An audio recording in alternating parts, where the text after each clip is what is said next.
Welcome to special drive. మహారాష్ట్రలో BJP కూటమి విజయం సాధిస్తే AP deputy CM Pawan Kalyan పేరు ప్రధానంగా చర్చకొచ్చింది. పవన్ ప్రచారం చేసిన సెగ్మెంట్లో మహాయుతి కూటమి భారీ విజయాన్ని అందుకోవడమే అందుకు కారణం. జనసేనాని కొణిదెల పవన్ కళ్యాణ్ పేరు ఇప్పుడు జాతీయ స్థాయిలో మారుమోగుతోంది. సమాజంలో వేగవంతంగా మార్పు చేసే ప్రభావశీల వ్యక్తుల్లో ఆయన ఒకరుగా నిలిచారు. ఏపీ అభివృద్ధికి పవన్ కళ్యాణ్ ఎలాంటి స్ట్రాటజీతో ముందుకు పోబోతున్నారు? నేరాలను ఎలా చెక్ పెట్టాలనుకుంటున్నారు? కొలిక్కి వస్తున్న మహిళల మిస్సింగ్ కేసులపై స్పెషల్ డ్రైవ్.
రెండు 2014లో జనసేన పార్టీని ప్రారంభించారు పవన్ కళ్యాణ్. దశాబ్ద కాలంలో రాజకీయ పరిణితిని బాగా అందిపుచ్చుకున్నారు. ఓవైపు సినిమాల్లో నటిస్తూనే ప్రజా సమస్యలపై ఫోకస్ పెడుతూ వచ్చారు. ప్రత్యేకించి 2019 నుంచి పవన్ పొలిటికల్ స్టైల్ బాగా మారింది. నాటి వైసీపీ ప్రభుత్వ అసమర్థతను ఎత్తిచూపడంలో పవన్ ఫుల్గా అటు సక్సెస్ అయ్యారు. ఒక దశలో పవన్ కళ్యాణ్ను వ్యక్తిగతంగా టార్గెట్ చేసినా డోంట్ కేర్ అంటూ జగన్ ప్రభుత్వ వైఫల్యాలని బలంగా ఎండగట్టారు. అదే పవర్ స్టార్ను ప్రజా హీరోగా నిలబెట్టేలా చేసింది.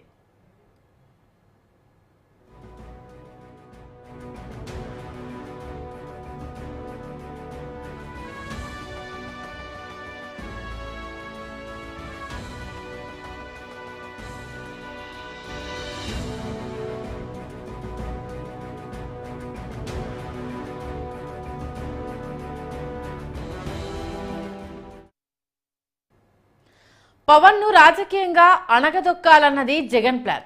పవన్ పర్యటనలను సభలను అడ్డుకోవడంలో వైసీపీ విశ్వ ప్రయత్నం చేసింది. అయినా బెదర్లేదు. లక్ష్యం ఏమాత్రం మారలేదు. వారాహి యాత్రతో పవన్ మరింతగా ప్రభుత్వ అసమర్థతను ఎత్తిచూపారు. ప్రధానంగా జగన్ హయాంలో సుమారు 30,000 మంది మహిళలు చంటిబిడ్డలు అదృశ్యమయ్యారని పవన్ సంచలన ఆరోపణలు చేసి వాస్తవాలను దాచిపెట్టిన జగన్ సర్కార్ను ఏకిపారేశారు. వైసీపీ వ్యతిరేక ఓటు చీలకుండా ఉండడంలో తీసుకున్న పక్కా పొలిటికల్ స్టాండ్ జనసేనాని పవన్ కు కీలక మలుపుగా మారింది. చంద్రబాబు బీజేపీలతో కూటమిగా ఏర్పడటంతో భారీ విజయానికి అది మెట్టుగా మారింది. నాడు ఎగతాళి చేసిన నోళ్లే నేడు ప్రశంసించేలా పరిస్థితులు మారిపోయాయి. పవన్ మాటల్లోని నిజాయితీ అలాగే నిజాన్ని వేనోళ్ల కొనియాడేలా చేసింది.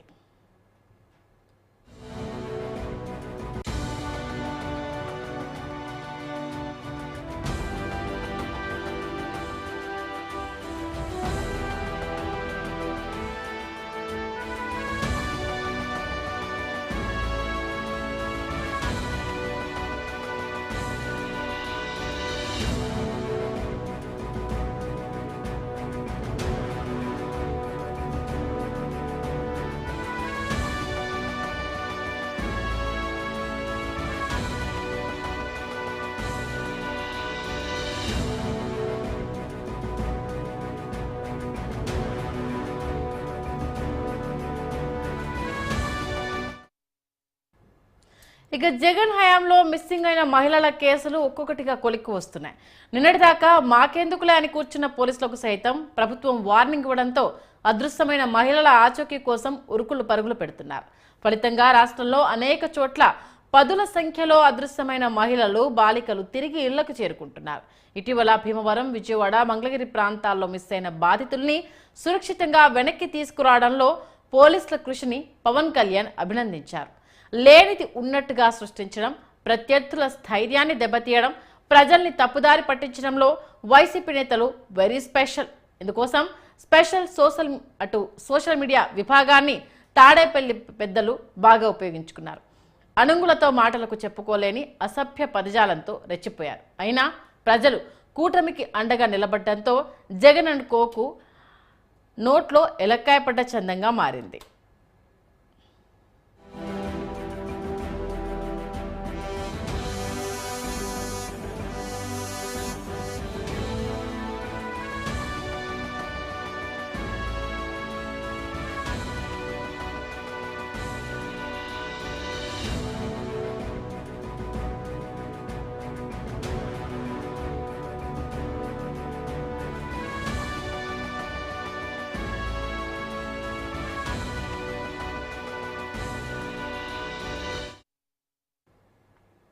ఇక ఆడవాళ్ళనే లక్ష్యంగా పెట్టుకుని సోషల్ మీడియాలో వేధిస్తున్న సైకోల భరతం పట్టాలని పవన్ కళ్యాణ్ కన్నెర్రతో పోలీస్ డిపార్ట్మెంట్ కథం తొక్కుతోంది. కేసుల నమోదుతో సోషల్ సైకోలంతా జైలు ఊచలెక్క పెడుతున్నారు. అనూహ్యంగా చోటు చేసుకున్న ఈ మార్పులపై మహిళా లోకం యావత్తు హర్షం వ్యక్తం చేస్తుంది. పవన్ కళ్యాణ్ లాంటి రక్షకుడు కూటమి ప్రభుత్వంలో ఉండడం తమ అదృష్టమని పలు సందర్భాల్లో అక్కా చెల్లెమ్మలు ధైర్యంగా చెబుతున్నారు. మహిళల అదృశ్యంపై అప్పట్లో వైసీపీ నేతలు ఏమాత్రం పట్టించుకోకపోగా ఆ మాటలను అవహేళన చేస్తూ కొట్టిపారేశారు. నిజానికి మహిళల మిస్సింగ్ అంశం రాజకీయ మాటలు కాదు. అపహరణకు గురైన కనిపించకుండా పోతున్న బాలికలు, మహిళలు వేల సంఖ్యలో ఉంటున్నారని జాతీయ నేర గణాంక శాఖ నివేదిక కేంద్రం బహిర్గతం చేసింది. ఆ మాటలే పవన్ మాట్లాడారు. 2022లో 33,798 మంది బాలికల జాడ చిక్కలేదని దేశవ్యాప్త నివేదికలు వెల్లడైంది. దేశంలో 8 నిమిషాలకు ఒక చిన్నారి తప్పిపోతున్నట్లు, అలాంటి అభాగ్యుల్లో 40% మంది శాశ్వతంగా అదృశ్యమైపోతున్నారన్న అంశాన్ని పవన్ కళ్యాణ్ ప్రజల్లోకి బలంగా తీసుకెళ్లారు.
పవన్ కళ్యాణ్ తొలి నుంచి వ్యక్తిగత విమర్శలకు దూరంగా ఉన్నారు. కేవలం పాలనాపరంగా మాత్రమే జగన్ అసమర్థతను విమర్శించారు. ఆ స్టైలే పవన్ కళ్యాణ్ను ప్రజాక్షేత్రంలో మరింత అభిమానాన్ని అందుకునేలా చేసింది. మార్పు అనేది జరగనంత వరకు నా పోరాటం ఆగదని పవన్ తన ప్రసంగాల్లో నిత్యం వినిపించారు. మానవ అక్రమ రవాణాను అడ్డుకోవడానికి ప్రభుత్వాలు గట్టి చర్యలకు పూనుకోవాలని బలంగా వాదించారు. అధికారం శాశ్వతం కాదు, అభివృద్ధి, సమాజ శ్రేయస్సు తనకు ఎంతో కీలకమని పవన్ కళ్యాణ్ పదే పదే చెప్పారు. నేటికి అదే స్టాండ్లో ఆయన ఉన్నారు. కూటమి ప్రభుత్వంలో డిప్యూటీ సీఎంగా ఉన్నప్పటికీ ఏనాడు దర్పం చూపించిందే లేదు. ప్రజలకు ఎలాంటి సేవను అందించగలం అన్నట్లుగా ఆయన మాట్లాడుతూ ఉంటారు. అధికారులను ఆ దిశగానే ప్రోత్సహిస్తున్నారు.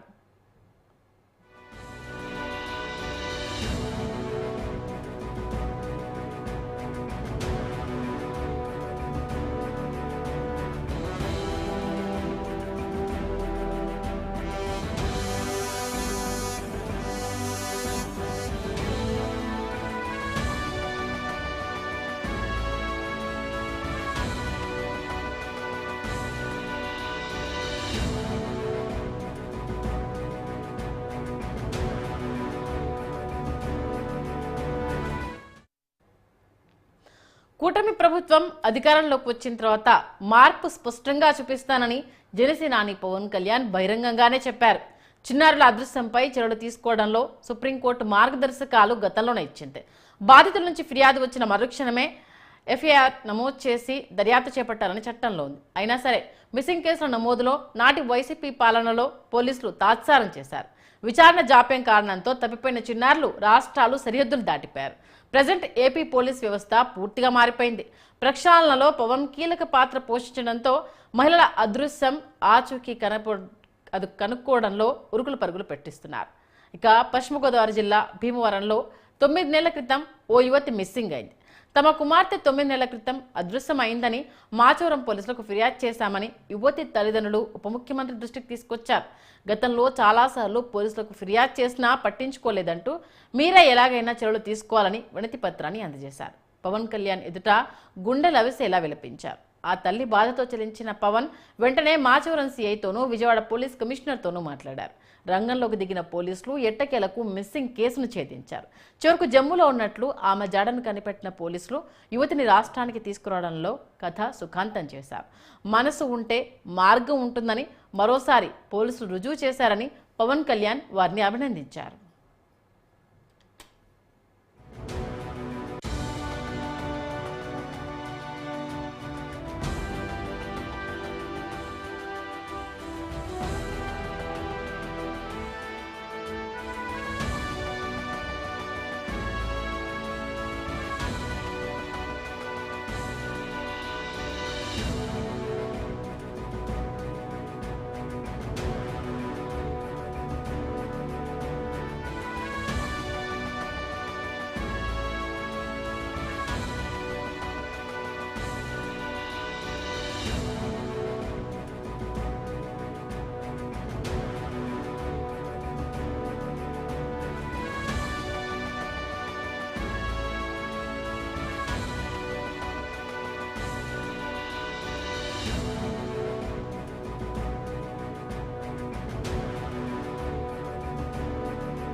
డిప్యూటీ సీఎం హోదాలో రాష్ట్రాన్ని కంటికి రెప్పలా చూసుకోవడంలో పవన్ ఫుల్ ఫోకస్ పెట్టారు.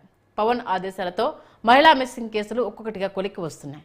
ఇటీవల కృష్ణా జిల్లా పోలీసులు సైతం మొత్తం 18 మంది ఆచూకీని ఏకకాలంలో గుర్తించి ఇళ్లకు రప్పించారు.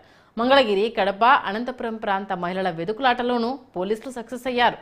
మహిళలు, చిన్నారుల మిస్సింగ్ కేసుల దర్యాప్తు పురోగతిని హోంమంత్రిత్వ శాఖ ఎప్పటికప్పుడు పవన్కు చేరవేస్తున్నారు. ప్రభుత్వం అంటే అధికారం కాదు, ఓ బాధ్యత.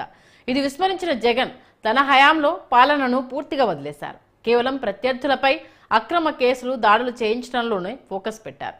వాస్తవానికి మిస్సింగ్ ఎలా అయ్యారనే దానిపై ఆరా తీసిన కూటమి ప్రభుత్వానికి విస్తుపోయే నిజాలు ప్రస్తుతం వెలుగులోకి వస్తున్నాయి. బాధితులు తామెలా అదృశ్యమయ్యారో వారి మాటల్లోనే తెలియజేస్తున్నారు.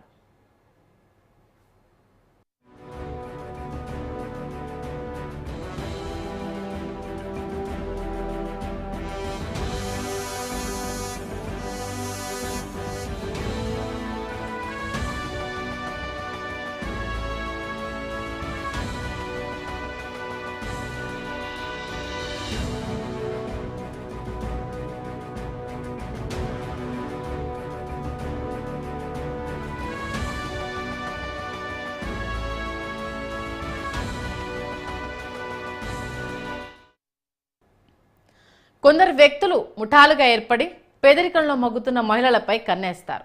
అభంశుభం తెలియని బాలికలను అపహరిస్తున్నారు. ఉద్యోగం, ఉపాధి అవకాశాల పేరిట ట్రాప్ చేస్తున్నారు. తర్వాత వీరిని వివిధ రాష్ట్రాలు, దేశాలకు తరలించి ఆట బొమ్మల్లా అమ్మేస్తున్నారు. బలవంత వ్యభిచార వృత్తిలోకి కొందరు యాచకులుగా, బానిసలుగా మరికొందరిని మారుస్తున్నారు. ఇంకొందరితో దోపిడీలు, దొంగతనాలు, స్మగ్లింగ్ వంటి అనైతిక కార్యక్రమాలు చేస్తున్నారు. కట్టడి చేయాల్సిన పోలీసులు, ప్రభుత్వం నిమ్మకు నీరెత్తినట్లు ఉండడంతో అక్రమార్కులు మరీ చెలరేగిపోయారు. బాలికలు, యువతులు, మహిళలతో నీలి చిత్రాలు తీస్తూ కోట్లు సంపాదిస్తున్నట్లు పోలీసులు గుర్తించారు. సోషల్ మీడియా ప్రభావంతో ప్రేమ వలలో చిక్కి విలవిల్లాడుతున్న బాధితులైతే ఎందరో ఉన్నారు. అదృశ్యమైన బిడ్డలు తిరిగి ఇళ్లకు చేరుకునేటప్పటికీ వారి తల్లిదండ్రుల కళ్ళల్లో ఆనందం మాటల్లో చెప్పలేనిది. తమ బిడ్డల్ని తమ దరికి చేర్చిన డిప్యూటీ సీఎం పవన్ కళ్యాణ్కు వారంతా మనస్ఫూర్తిగా ధన్యవాదాలు చెప్పుకుంటున్నారు.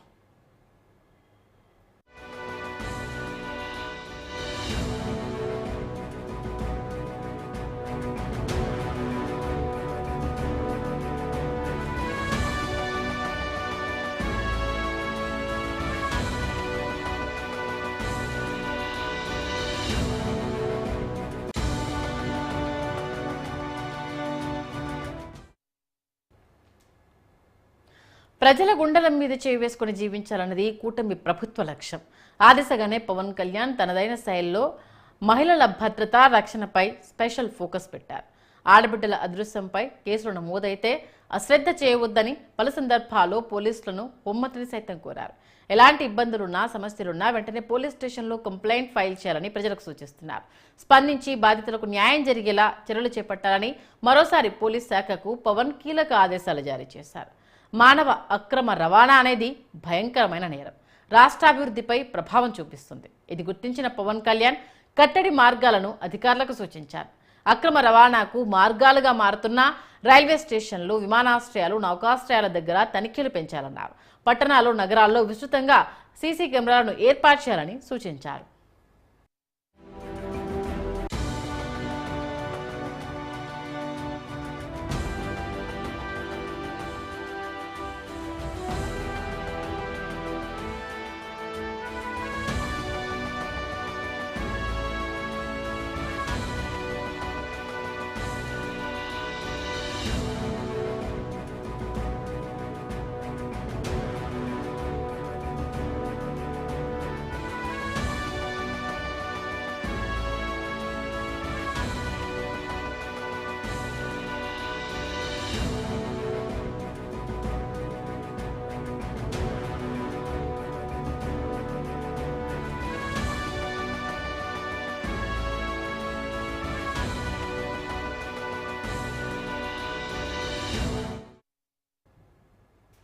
ఇక రాష్ట్రంపై ఫోకస్ పెట్టడమే కాదు, తనను గెలిపించిన భీమవరం సెగ్మెంట్లో కూడా పవన్ తన మార్కు చూపిస్తున్నారు. అవసరమైన కనీస సమస్యలను తీర్చడానికి ప్రయత్నిస్తున్నారు. చిన్న చిన్న మొత్తాలతో పరిష్కారం అయ్యే పనులను పర్యవేక్షించేందుకు స్పెషల్గా అధికారులను కేటాయించారు. అవసరమైన ప్లానింగ్తో తాత్కాలికంగా సమస్యలు పరిష్కరించవచ్చని నిరూపిస్తున్నారు. ఇందులో విద్య, వైద్యంకు ఆయన ప్రాధాన్యతనిస్తున్నారు. మొత్తానికి పవన్ కళ్యాణ్ సీఎం కుర్చీ కోసం ఆరాటపడ్డ వ్యక్తి కాదు. 2019 ఎన్నికల్లో తాను పోటీ చేసిన 2 చోట్ల ఓటమి పాలయ్యారు. కానీ ఏనాడు కుంగిపోలేదు. పార్టీ బలోపేతంపైనే దృష్టి పెట్టారు. జగన్ అండుకో ప్రయత్నాలను ఎప్పటికప్పుడు చెక్ పెడుతూ వచ్చారు. పవన్ మనోస్థైర్యం ముందు వైసీపీ నేతలు చేసిన వ్యక్తిగత దూషణలు ఎందుకు పనికిరాకుండా పోయాయి?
ప్రభుత్వం అంటే ఎలా ఉండాలో డిప్యూటీ సీఎం పవన్ను చూసి నేర్చుకోవాలి. సహచర మంత్రులకు మార్గనిర్దేశకులుగా నిలుస్తున్నారు. ప్రజలను, ప్రత్యర్థులను భయభ్రాంతులకు గురి చేసిన వైసీపీ రౌడీ మూకలకు చెక్ పెట్టాలని అధికారులకు ఆదేశాలు జారీ చేస్తున్నారు. ఎక్కడా వ్యక్తిగత నిర్ణయాలకు తావు లేకుండా విధానపరమైన అంశాలకే పవన్ ప్రాధాన్యత ఇస్తూ రావడంతో జగన్ ముద్ర వేసుకున్న అధికారులు సైతం పవన్ బాటలో నడవక తప్పడం లేదు. తప్పు చేయని వాడు తొడకడు, వెనకడు. ఇదే పవన్ విజయానికి కారణం. ఎక్కడ తల వంచాలి, గాడి తప్పని వ్యవస్థలను ఎలా కట్టడి చేయాలో అందరికీ తెలిసేలా పవన్ పాలన సాగిస్తున్నారు.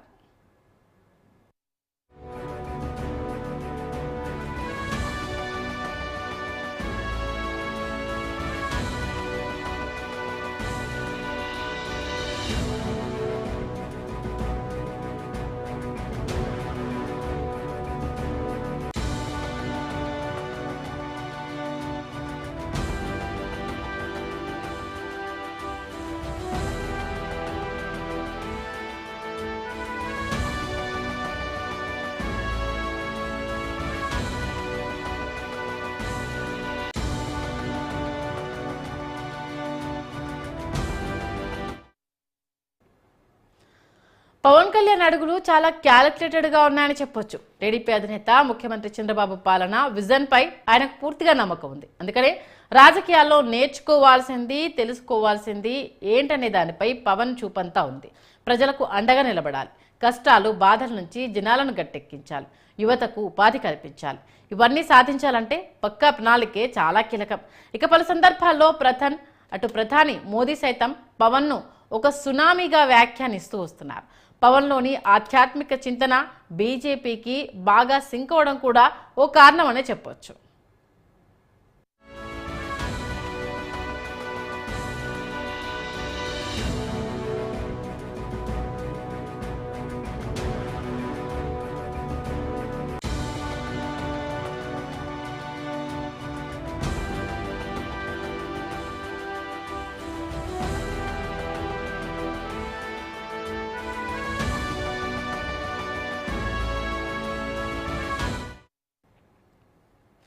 ఇక పాలన పరంగానే కాకుండా సినిమాల విషయంలో కూడా జనసేనాని క్లియర్ కట్గానే ఉన్నారు. పెండింగ్ చిత్రాలను వీలైనంత త్వరగా ఫినిష్ చేసేందుకు విశ్వ ప్రయత్నం చేస్తున్నారు. ప్రజాసేవకు తగినంత సమయం కేటాయించేందుకు ప్రణాళికలు వేసుకుంటున్నారు. ఇటీవల మహారాష్ట్ర ఎన్నికల్లో పవన్ ప్రచారం చేసిన మహాయిటి కూటమికి ఎంతగానో కలిసి వచ్చింది. అదేవిధంగా దేశంలో ఎక్కడ ఎన్నికలు జరిగినా పవన్ ప్రచారం ఉండేలా బీజేపీ గట్టి ప్లానే వేస్తోంది. పవన్ అంటే లోకల్ కాదు, నేషనల్ అనుకునేలాగా అడుగులు పడ్డం ఎంతైనా అభినందనీయం. ఇక రాబోయే రోజుల్లో ఆయన ఒక పెద్ద భూమిక పోషించబోతున్నారన్న దాంట్లో ఎలాంటి అవాస్తవం లేదు. ఇక బీజేపీ పవన్ కళ్యాణ్ని ఇంకా ఏ రకంగా వాడుకోబోతుందనేది తెర మీద చూడాల్సిందే. ఇది వాళ్ళ స్పెషల్ డ్రైవ్.